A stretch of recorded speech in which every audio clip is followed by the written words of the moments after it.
For today's video, luto tayo ng masarap na tapa na gawa ng aking husband.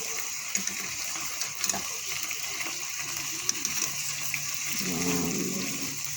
Pero super ulan, nag-request ang aking mga anak ng tapa. Buti na lang ay marami kaming stock na ulam. Kaya, eto. Wish granted para sa aking mga anak.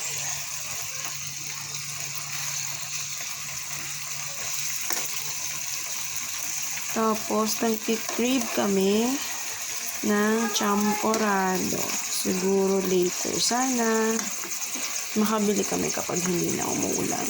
Sobrang lakas kasi ng ulan. But anyways, thank you Lord kasi umuulan na. Kasi the past few months, sobrang init. Talagang nakakataas ng BP ang init. Sobrang nakakasama ng lasa yung init.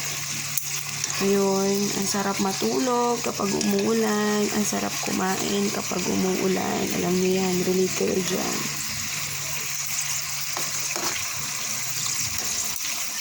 Kaya naman, thank you Lord sa araw-araw na binibigay mo.